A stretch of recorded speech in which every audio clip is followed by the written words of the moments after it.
जय श्री राधे। पूज्य श्री सद्गुरुदेव भगवान के चरणों में प्रणाम। पूज्य श्री सेठ जय दयाल गोयनका जी का जीवन चरित्र। कल हमने सुना था कैसे 22 साल की आयु में उन्हें भगवान के दर्शन हुए। जब श्री सेठ जी की आयु 22 वर्ष की थी तभी से वे सत्संग व्याख्यान देने लगे। धीरे धीरे जैसे लोगों के सुनने में रुचि बढ़ी, ये अपना अधिक समय प्रवचन में लगाने लगे। जहाँ भी रहते वहीं सत्संग का आयोजन होने लगा तथा उपस्थिति भी बढ़ने लगी। जब ये चक्रधरपुर रहने लगे तो कई बार वहाँ से ये शाम को खड़गपुर आ जाते तथा सत्संग सुनने वाले कलकत्ता से खड़गपुर पहुँच जाते। वहाँ स्टेशन के पास एक अस्तबल था, उसमें बैठकर रात भर सत्संग की चर्चा होती। फिर सब अपने अपने स्थानों को चले जाते। कलकत्ता में प्रारंभ में इनका प्रवचन हरिसन रोड में होता। श्री आत्माराम जी खेमका की गद्दी में सेठ जी सोया करते, वहीं सत्संग कराते। श्री हीरा लाल जी गोयनका के पिताजी श्री सूरजमल जी की दुकान मनोहर दास कटरा में थी। वहाँ भी सत्संग होता था। प्रारंभ में 20-20 व्यक्तियों की उपस्थिति रहती। रात में आत्माराम जी की गद्दी में 4-5 प्रेमीजन सोते थे। ये रात्रि में जगकर सबसे 2-2 घंटे अकेले में बातें करते थे। इस तरह उस समय कलकत्ता जाते तो कई रात्रियों में रात भर जगकर सत्संग की बातें करते थे। दिन में लोगों के घरों में जाकर सत्संग की बातें सुनाते। धीरे धीरे सत्संगियों की संख्या बढ़ने लगी और इसके लिए अन्य व्यवस्था की आवश्यकता हुई। तब बांसतल्ला गली में गोविंद भवन के नाम से एक स्थान किराए पर लिया गया। कलकत्ता में यह स्थान श्री सेठ जी के सत्संग का प्रधान केंद्र हो गया। उस समय हनुमान दास जी गोयनका श्री आत्माराम जी के यहाँ नौकरी करते थे। जब श्री सेठ जी कलकत्ता जाते तो वे प्रायः दिन भर साथ रहते। उन्होंने आत्माराम जी को कह रखा था कि श्री सेठ जी जब कलकत्ता रहेंगे तो मैं काम नहीं करूँगा, उनके साथ ही रहूँगा। उस समय ये साधकों के पत्रों का उत्तर अपने हाथ से लिखकर दिया करते थे। कई साधक इकट्ठे होकर उन पत्रों के भावों पर विचार विमर्श करते। जैसे गीता जी के श्लोकों के अर्थ निकाले जाते हैं, वैसे ही इनके लिखे शब्दों के अर्थ निकालते। अधिक पत्र व्यवहार श्री हनुमान दास जी गोयनका, श्री बद्रीदास जी गोयनका, श्री आत्माराम जी खेमका का तथा श्री ज्वाला प्रसाद जी कानोड़िया आदि से होता था। इनके पत्र लोग एक दूसरे को रजिस्ट्री से पढ़ने के लिए भेजते तथा फिर वापस मंगा लेते।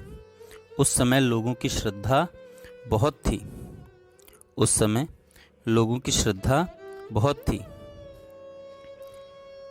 श्री सेठ जी के पिताजी पहले आर्य समाजी थे, सत्यार्थ प्रकाश पढ़ा करते थे।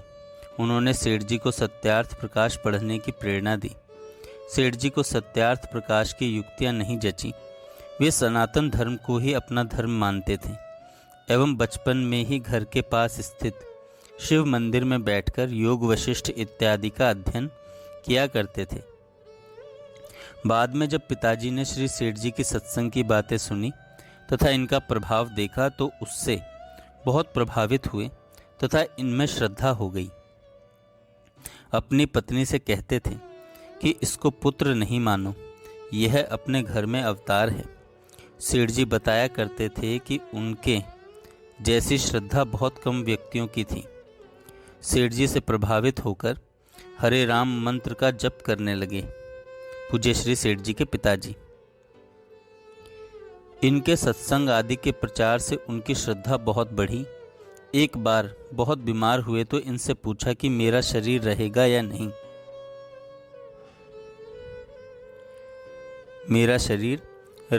नहीं। श्री सेठ जी ने कहा, मुझे मालूम नहीं है। वे बोले, हनुमान को तो तुम बता देते हो, वह तुम्हारा मित्र है, मैं भी तो तुम्हारा कुछ लगता हूँ। उसी समय सेठ जी के मन में आया कि इस बीमारी में शरीर नहीं जाएगा। मृत्यु के 1 महीने पूर्व फिर पूछा कि अब मेरा शरीर रहेगा या नहीं।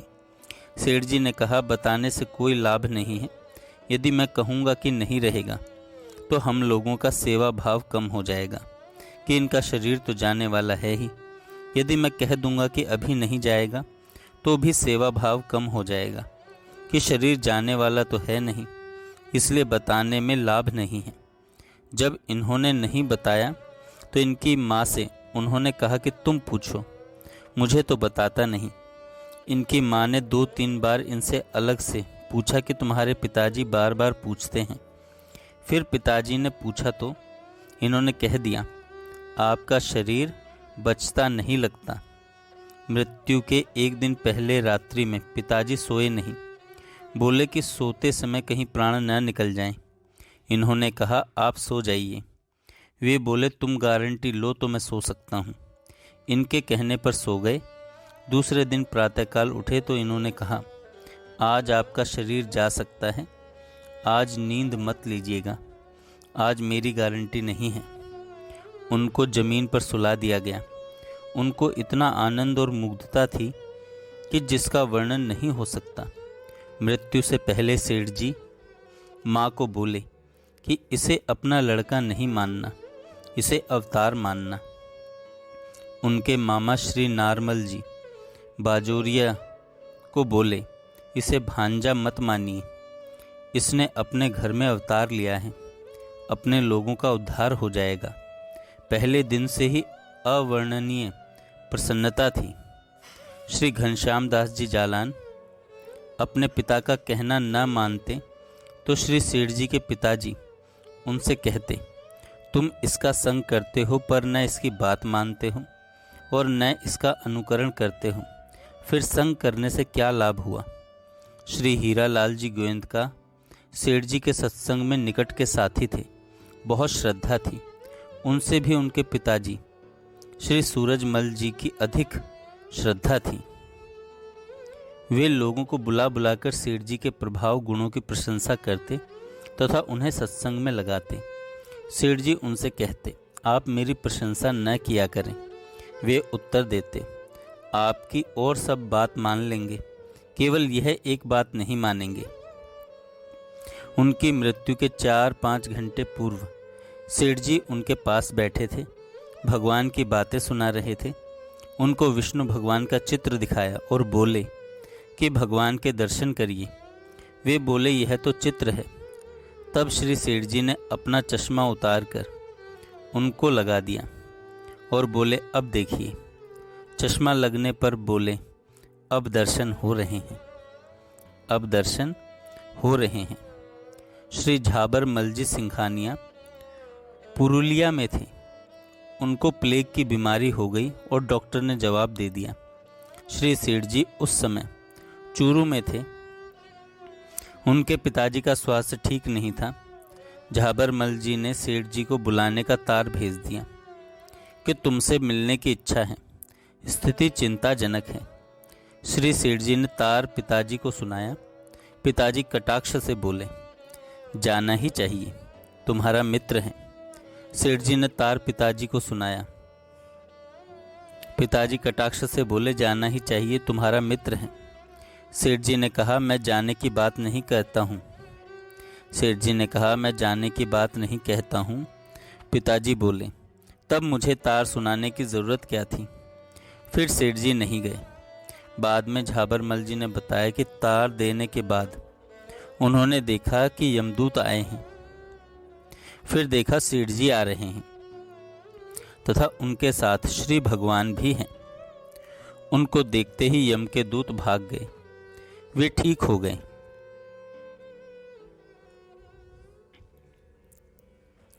युवा अवस्था में श्री सेठ जी में शारीरिक बल भी असाधारण था। चारपाई की रस्सी को मुख में पकड़कर चारपाई को चारों ओर घुमा दिया करते थे। दोनों हथेलियों पर 2 लड़कों को खड़ा करके उन्हें उठा लेते थे। आसन व्यायाम किया करते थे। कभी कभी ललाट एवं गले की नाड़ी को तेज चलाकर दिखाते थे। पैरों में पसीना लाकर भी दिखाते थे। लोगों ने हाथ लगाकर देखा, कभी शरीर को एकदम गर्म कर लेते, कभी एकदम ठंडा, कभी शरीर के नीचे का आधा भाग ठंडा कर लेते, ऊपर का आधा भाग गर्म, कभी नेत्रों से आंसुओं की अजस्त्र धारा बहाकर दिखाते। जब इन बातों का रहस्य पूछा गया तो सेठ जी ने कहा, इसमें क्रिया की प्रधानता नहीं है, केवल संकल्प से जैसा चाहूं वैसा कर लेता हूं। सेठ जी आजानुबाहु थे, उनके हाथों की लंबाई घुटनों तक थी। ब्रह्मनिष्ठ संत होने पर भी श्री सेठ जी की कर्मठता अद्भुत थी। ऐसी कर्मठता ब्रह्मनिष्ठ संतों में प्रायः देखने को नहीं मिलती। युवावस्था में ही नहीं, 70 वर्ष की आयु के उपरांत भी उन्हें 16 घंटे काम करते देखा गया। प्रातः 4 बजे उठ जाते थे तथा शारीरिक कार्यों में एवं भोजन आदि में लगभग 2 घंटे के अतिरिक्त, चाहे प्रवास में हो अथवा बांकुड़ा में, सारे समय सावधानी पूर्वक कार्यों में ही लगे रहते थे। अपनी नित्य उपासना के अतिरिक्त सत्संग कराना, साधकों से एकांत में बात करना, लेख लिखवाना, आए हुए पत्रों का उत्तर लिखवाना उनकी दिनचर्या के नियमित अंग थे। एक बार उनसे श्री भगवान जी क्याल ने कहा, ताऊ जी, आपको तो लोहे का आदमी चाहिए, आप विश्राम करने का अवकाश ही नहीं देते। सेठ जी ने उत्तर दिया, भाया, समय जो व्यर्थ बीत जाएगा उसे वापस कैसे लाया जा सकता है। लगभग 25-30 पत्र प्रतिदिन आते थे। पंचायत करके झगड़े निपटवाना, स्वजनों को परामर्श देना आदि आदि न जाने कितने कार्यों में लगे रहकर 10 बजे रात्रि से पहले कभी नहीं सोते थे। रात्रि के समय साधक वार्तालाप के लिए पहुंच जाते तो सोने की परवाह न करके देर तक उनसे बातचीत करते रहते। रात्रि में 1-2 बजे तक, कभी कभी पूरी रात बातचीत करते भी उन्हें देखा गया। दिन भर में कहीं प्रमाद नहीं, आलस्य नहीं, शिथिलता नहीं, उदासीनता नहीं। ऐसा लगता था कि वे चिर जागरूक हैं, सतत सावधान हैं। एक शब्द में कहा जाए तो वे साक्षात गीता मूर्ति थे, गीता के सशरीर अवतार ही थे। गीतानुसार जीवन का ऐसा उदाहरण भारतीय संस्कृति और साधना के इतिहास में विरला ही है। साधना के इतिहास में विरला ही है। देखने में पर्याप्त कष्ट रहने के कारण श्री सेठ जी के नेत्रों का ऑपरेशन कराने की बात कई दिनों से सोची जा रही थी।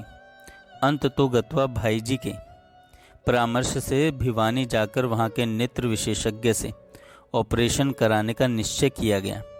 भाई जी भी गोरखपुर से श्री सेठ जी के साथ फाल्गुन शुक्ल 11 विक्रम संवत 2005 को रवाना होकर गए।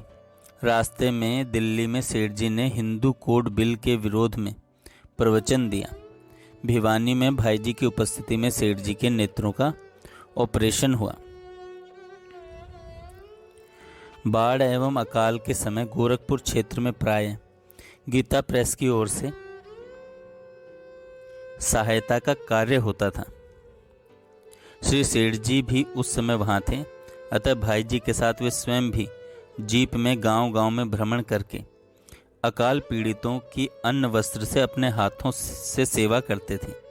श्री सेठ जी के साथ रहने से कार्यकर्ताओं में बड़ा उत्साह रहता। वैसे भी सेठ जी विभिन्न अवसरों पर याचकों की आवश्यकता अनुसार सहायता सर्वदा करते ही रहते थे। गोविंद भवन के लिए भवन का निर्माण। जब कलकत्ता में गोविंद भवन की स्थापना हुई तब से उसका कार्य बांस तल्ला गली की एक किराए के मकान में चलता था। आगे का हिस्सा पुस्तकों, औषधियों, कांच की चूड़ियों तथा चर्म रहित जूतों की दुकान के रूप में काम आता था। कालांतर में यह स्थान भी दृष्टियों से छोटा पड़ने लगा। कार्य क्षेत्र भी विस्तृत हो गया था तथा सत्संग के लिए भी हॉल पर्याप्त नहीं था। कई वर्षों तक नए भवन के लिए विचार विमर्श चलता रहा। फिर श्री सेठ जी की अनुमति से महात्मा गांधी रोड पर नए भवन के निर्माण हेतु जमीन खरीदी गई। शिलान्यास का कार्य वैदिक विधि से भाई जी के हाथों से संपन्न हुआ। कुछ समय बाद वहां 3 मंजिल का विशाल भवन तैयार हो गया। जय श्री राधे। आगे का चरित्र हम कल सुनेंगे। नारायण नारायण नारायण श्रीमन्नारायण नारायण नारायण श्रीमन्नारायण नारायण नारायण नारायण श्रीमन्नारायण नारायण श्रीमन्नारायण नारायण श्रीमन्नारायण नारायण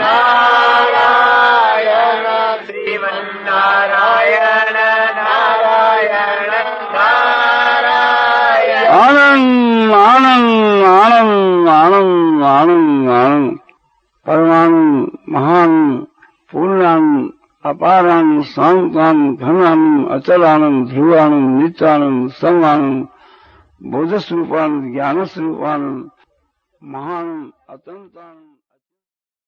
जय श्री राधे। पूज्य श्री सद्गुरुदेव भगवान के चरणों में प्रणाम। पूज्य